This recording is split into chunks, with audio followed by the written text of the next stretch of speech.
Sa loob ng maraming henerasyon, ang Pilipinas ay walang modernong tank batalyon. Wala. Habang ang mga kapitbahay natin, China, Vietnam, Indonesia, nagpapalaki ng kanilang armored units, ang ating hukbo ay nakipaglaban ng walang kahit isang pangunahing pandigmang sasakyan. Pero ngayong taon, magbabago na ang lahat. Noong February 17, 2026, si Lieutenant General Antonio Navarrete ng Philippine Army ay nagkumpirma sa isang press briefing sa Fort Bonifacio. Darating ang huling 18 units ng Sabra light tank mula Israel sa loob ng year na ito. At kapag dumating ang mga yon, mayroon na tayong unang modernong light tank battalion sa kasaysayan ng Pilipinas. Ano ba talaga ang Sabra light tank? Ginawa ito ng Elbit Systems ng Israel, isa sa pinaka-advanced na defense contractor sa buong mundo. Ang Sabra ay may dalang 105mm cannon, ang pinakamakapangyarihang armas na nakamount sa isang sasakyan ng Philippine Army sa kasaysayan nito. Hindi lang basta panlaban ito sa infantry, kayang talunin ng Sabra ang armored vehicles, fortified positions, at kahit mga light naval vessels mula sa malayo. Pero ito ang hindi alam ng karamihan. Hindi isang klase ng Sabra ang binili ng Pilipinas. Dalawa. Una, ang tracked variant, ang Sabra Ascod 2 platform. Ito ang traditional na battle tank. May metal tracks, mabigat, at mas matibay sa rough terrain at frontline combat. Pangalawa, ang wheeled variant, ang Sabra Pandor 2 8x8. Mas mabilis, mas madaling i-deploy, mas angkop sa road network ng Pilipinas. Dalawang uri, isang layunin, kumpleto na ang bagong armored capability ng hukbo. Para maintindihan kung gaano ito kahalaga, kailangan nating bumalik sa nakaraan. Sa loob ng maraming dekada, ang Philippine Army ay wala talagang armored capability. Mayroon tayong mga V-150 armored personnel carriers, pero yon ay para sa troop transport, hindi para sa frontline combat. Wala tayong sandata na kayang tumalab sa isang armored enemy force sa malawak na terrain. Ibig sabihin, kung may lumabag sa ating lupa, ang ating hukbo ay mahihirapang harapin ito ng harap-harapan lamang. Ang buong kontrata ng Sabra program, 9,484,000,000 pesos. Government to government ang acquisition.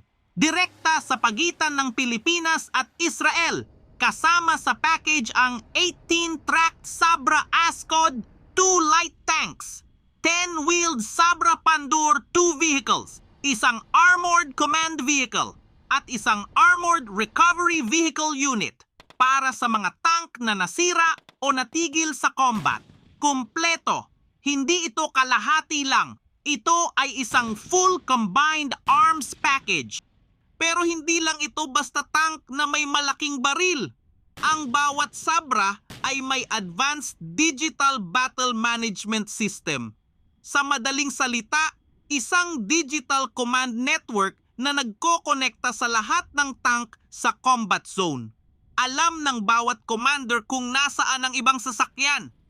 Alam nila kung saan ang kalaban, real time, sabay-sabay. Dagdag pa rito ang advanced fire control system. Ibig sabihin, kahit gumagalaw ang tank, kahit gabi, kahit may usok, kaya pa ring mag-lock at mag-fire ng may katumpakan. Kahit dumating ang lahat ng Sabra light tanks, hindi lahat ng ito ay handang lumaban sa iisang oras. At dito pumapasok ang isang konsepto na ginagamit ng mga militar sa buong mundo. May isang bagay na hindi sinasabi ng mga opisyal at ito ang pinakamahalaga. Sa military planning, may tinatawag na Rule of Thirds Principle. Sa anumang fleet ng military vehicles o aircraft, 1/3 ay nasa aktibong misyon, 1/3 ay nasa maintenance at repair at 1/3 ay nasa training. Ibig sabihin, kung 9 tanks lang ang mayroon tayo, 3 lang ang tunay na handa sa combat sa anumang oras. 3. Sa isang bansa na may 7,000 islands, hindi yon sapat. Kapag dumating ang huling 18 Sabra units sa loob ng year na ito, mayroon na tayong combined fleet ng halos 28 armored vehicles. Sa rule of thirds, halos 9 hanggang 10 combat-ready units sa anumang oras. At yon ay hindi lang numbers. Yon ay isang full tank battalion. May sariling command structure, may sariling tactics, at para sa unang pagkakataon sa kasaysayan ng Pilipinas, isang tunay na armored strike force.